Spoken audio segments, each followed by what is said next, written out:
Olá, galera, tudo bem com vocês? Espero que tudo bem na medida do possível. Aqui é a Julia Andrade e vamos de mais um vídeo do projeto Nativa da Produção Uma Técnica.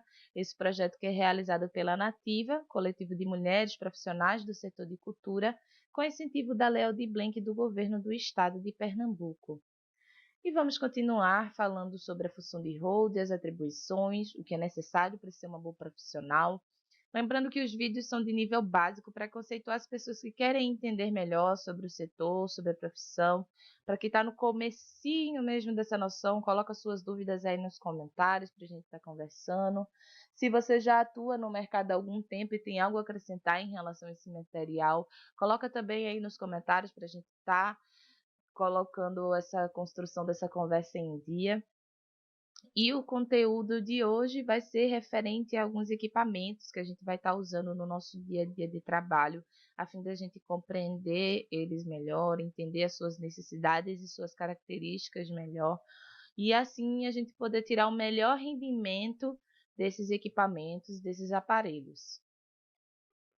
E vamos começar falando sobre os nossos queridinhos, os microfones, que são dispositivos de captação de propriedade transdutora, ou seja, ele vai ser capaz de transformar um tipo de energia em outra.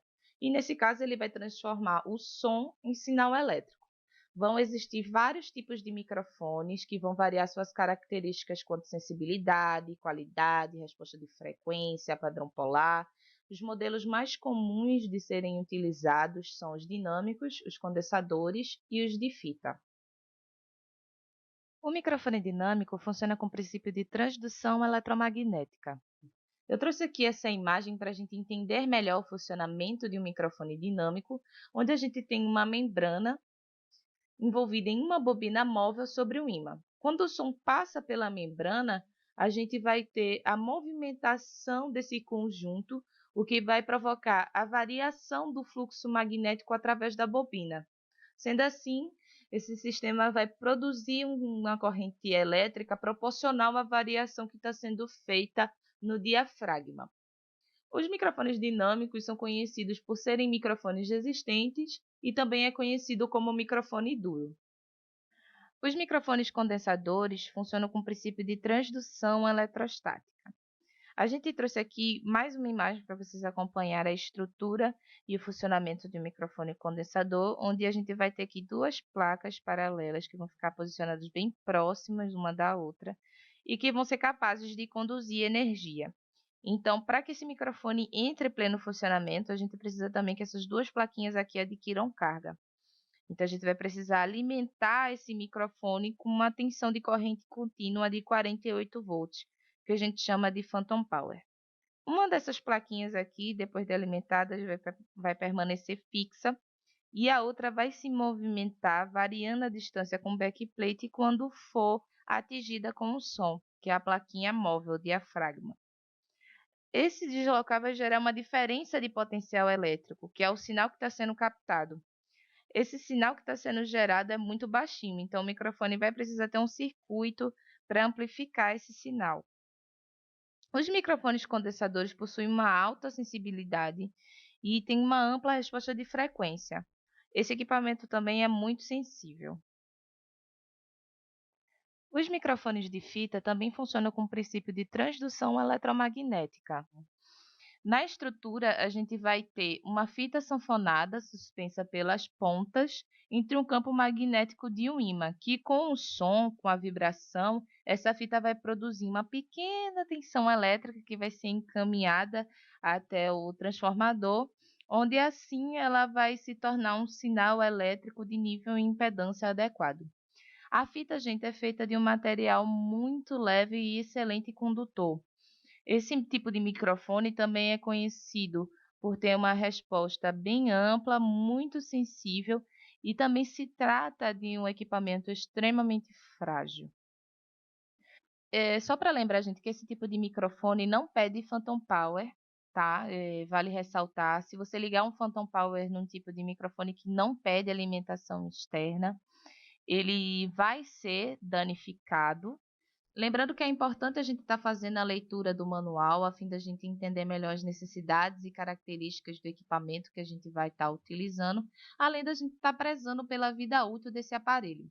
Uma das características que a gente encontra no manual de um microfone, por exemplo, é o padrão polar, que é o espaço tridimensional mais sensível ao som em torno da cápsula de um microfone. Eu trouxe aqui 3 exemplos para vocês observarem, mas lembrando que existem mais tipos de padrões polares. Esse primeiro aqui é o cardioide, onde ele responde em 180 graus a sua cápsula. Aqui eu tenho um bidirecional figura 8, onde ele responde bem em 0 grau e 180 graus. O que está nas laterais ele ignora, ele não capta bem. E o omnidirecional, que a gente tem uma resposta em 360 graus em torno da sua cápsula. Outra informação, outra característica que a gente encontra no manual de um microfone também é a resposta de frequência, que diz respeito às frequências que o microfone ou instrumento são capazes de reproduzir. Nesse caso, a gente está falando de um microfone, né? E aqui vocês estão vendo a resposta de frequência de um SM58 da Shure, que ele responde em 50 Hz até 15 kHz. Bom, e eu trouxe alguns exemplos de microfonação de instrumentos a fim de vocês entenderem melhor a aplicação e uso dos microfones. Esse exemplo que vocês estão vendo é uma microfonação de bateria que foi realizada pelo técnico Fábio Henriques, e a matéria completa sobre essa microfonação você encontra nesse link que vai estar disponível na descrição. Como vocês podem ver na imagem, a gente vai ter um microfone para cada tambor da bateria e esses microfones vão apontar para o centro dos tambores. Nessa outra imagem, a gente vai ter um par de microfone que vai ficar acima da configuração da bateria, que ele é responsável em captar a sonoridade dos pratos, e a imagem estéreo do som que está sendo reproduzido na bateria. Como vocês podem ver, agora a gente tem a microfonação de um violão, onde a gente tem um microfone apontado para o braço do instrumento, outro para o corpo e outro para o centro. Essa microfonação é feita para fazer uma captação em estúdio e no ao vivo, geralmente a gente vai usar o violão conectado no DirectBox. A gente vai falar sobre DirectBox já já. E aqui mais alguns exemplos, aqui é uma microfonação de um violino e aqui uma representação de como seria mais ou menos a microfonação de um carrom. E para finalizar o assunto de microfone, microfonação, eu trouxe essa imagem de um amplificador devidamente microfonado. Essa imagem que foi retirada do vídeo Como microfonar amplificador de guitarra.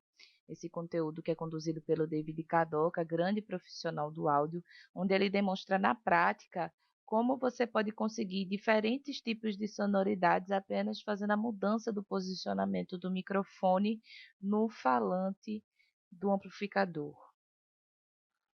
O link desse vídeo vai estar disponível aí na descrição desse vídeo, tá, gente? Então, por favor, confiram que é um material excelente, fantástico. E agora a gente vai falar sobre os cabos que vão ser responsáveis pelo envio do sinal de um equipamento para outro, ligando uma fonte emissora a uma fonte receptora. A gente precisa estar atento que, se os cabos não forem usados ou construídos de forma ideal, não vai entregar o sinal de forma adequada, prejudicando no nosso rendimento do som. E aqui vamos falar um pouquinho sobre a estrutura do cabo, que é um item que vai estar nos ajudando nas conexões, né, como eu comentei anteriormente.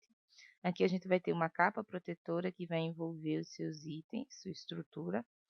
Aqui a gente tem a blindagem, que vai fazer a proteção contra interferências externas no sinal que vai ser conduzido através dos condutores centrais. A gente tem aqui o material isolante que vai envolver os condutores centrais e aqui a gente tem dois condutores, tá? Centrais, é um cabo de 2 vias. Pode existir um cabo com uma via, com 2 vias ou até com muito mais vias envolvidas. Gente, essa estrutura que vocês estão observando agora são os plugs, elas vão ficar nas extremidades do cabo, e essa parte é que vai ser introduzida no equipamento. Esses modelos de plug são os modelos P10, que também pode ser chamado de banana, de 1/4, de jack. Aqui a gente tem plugs do modelo P10, gente, mas de tipos diferentes, ok? Aqui a gente tem o TRS, que é o tip, o sinal positivo aqui na pontinha desse cabo P10 aqui, que é o sinal hot, o sinal positivo, o sinal quente. O ring, que fica no meio, que é esse anel aqui, literalmente, a gente vai ter o sinal cold, o sinal negativo, o sinal frio. E o sleeve, que vai fazer a função de ground, de shield. E o TS, que é o tip e o sleeve. Qual a diferença dos dois? No TRS, a gente vai estar encaminhando dois sinais, tá? Um positivo e um negativo, um hot, um cold. O sleeve vai fazer a função do terra, do ground. A gente vai conectar aqui a nossa malha do cabo, a blindagem. E aqui no TS, a gente vai ter uma via condutora conectada no tip e o sleeve, que vai ser a blindagem, tá? Então, aqui a gente tem duas vias condutoras, uma conectada no tip e outra conectada no ring, e a malha conectada no sleeve. E aqui a gente vai ter um condutor que vai estar conectado no tip e a blindagem que vai estar conectada no sleeve.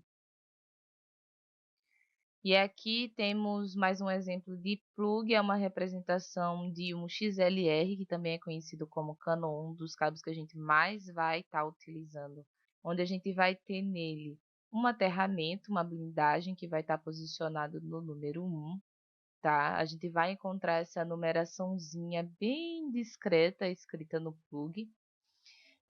Temos o 2, que vai ser o sinal hot, o sinal positivo, um sinal quente.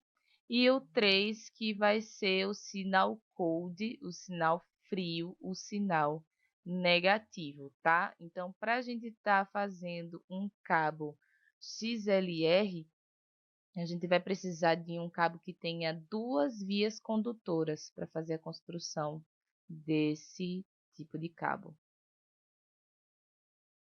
E aí eu trouxe algumas imagens de cabos que a gente vai estar usando no nosso dia a dia de trabalho para vocês se familiarizarem. Logo aqui, esse primeiro exemplo é um cabo XLR que a gente viu no exemplo anterior. Lembrando, gente, que é interessante a gente se referir aos cabos em relação aos plugs, tá bom? Para a pessoa que a gente solicitar, por exemplo, entender imediatamente o que a gente está pedindo. Aqui a gente tem um cabo SPICON, que a gente vai usar geralmente para fazer conexões em caixas de som, um cabo óptico, um cabo TRS-P10, TRS-P10. Aqui é um cabo TS-P10, TS-P10. Esses dois a gente já viu também no exemplo anterior. Aqui temos um cabo RCA TRS-P10. E aqui sinalizado de vermelho, a gente tem os cabos que vão fazer a alimentação de energia. Eu tenho aqui um cabo PowerCon, que como vocês podem observar, é muito parecido com o SPICON. Então, é importante a gente entendê-los a fim de diferenciá-los. Geralmente os cabos de energia vão ser mais rígidos e os cabos de áudio vão ser mais maleáveis. Essa é uma das características que pode ajudar a gente a diferenciar um tipo de cabo do outro. Bom, e aqui, gente, eu trouxe a estrutura de um cabo elétrico para vocês estarem acompanhando também a estrutura desse cabo, entender melhor e saber diferenciá-lo de um cabo de áudio, beleza? Aqui a gente vai ter um condutor, a gente vai ter o condutor envolvido em um material isolante e a capa para proteger e unir esses dois fios, essas duas vias. E aqui a gente tem um exemplo de 3 vias. Essa imagem aqui, gente, é de um exemplo de como fazer uma extensão para vocês terem a noção de como é feita a conexão dessas vias no plug de energia, na tomada. Eu trouxe mais essa imagem aqui para exemplificar para vocês que cada modelo de plug tem a sua respectiva entrada. Agora vocês observam o multicabo, que é um equipamento que vai facilitar muito as nossas conexões de palco, vai funcionar basicamente como uma extensão. A gente vai observar aqui que temos 24 entradas nesse modelo de multicabo e a gente vai ter cada plug referente a uma entrada, o plug 1 referente à entrada 1, o plug 2 referente à entrada 2. Essa parte de trás aqui do multicabo, ela pode ser desrosqueada, gente. A gente pode fazer a conexão em uma outra caixa de multicabo. Então, por isso, acaba sendo um equipamento muito prático e muito útil na hora de passagens de som, trocas de palco. Os amplificadores são equipamentos que têm a capacidade de ampliar o sinal recebido, e nesse caso a gente vai estar falando de amplificadores de instrumentos, que vai ampliar o sinal de instrumento. Aqui a gente tem um amplificador de guitarra e um amplificador de baixo. Existem dois tipos mais comuns de amplificadores que a gente vai estar usando nos palcos, que são os valvulados, que têm o som mais encorpado e que também demanda um extremo cuidado por conta das suas válvulas. Quando a gente estiver utilizando um amplificador como esse, que a gente parar de utilizá-lo, a gente deve colocá-lo o seu interruptor em stand-by para assim esperar as válvulas esfriarem e assim a gente poder fazer o manuseio de um lugar para o outro desse equipamento. Devido às válvulas serem extremamente frágeis, quando ela aquece no uso, na sua movimentação, a gente pode estar danificando. Então, é ideal que espere essas válvulas esfriarem para não haver o danificar desse equipamento na sua movimentação. E a gente vai ter aqui também os amplificadores transistorizados, que em relação aos amplificadores valvulados, eles vão ter um som um pouco menos encorpado, mas tem um ótimo custo-benefício e em relação ao amplificador valvulado tem um menor valor agregado. Os monitores são equipamentos que são responsáveis pela referência sonora do músico ou do artista. Para fazer essa função, a gente pode estar utilizando caixas de som ou fones. O Direct Box é um equipamento responsável em fazer o casamento de impedância. E o que é impedância? A impedância é a carga resistiva total de um circuito de corrente alternada. Quando a gente tem um sistema que tem uma baixa impedância, a gente vai ter uma baixa resistência e a eletricidade vai fluir com facilidade. Em um sistema em que a gente tem uma alta impedância, a gente vai ter uma maior resistência, o que vai dificultar a dissipação de eletricidade.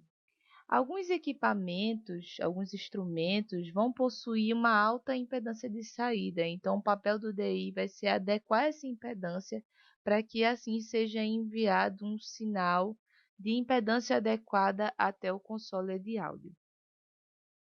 A mesa de som ou console de áudio é o equipamento que vai receber o sinal de áudio, ajustá-lo, mixá-lo e enviar esse sinal devidamente ajustado a um sistema de reprodução.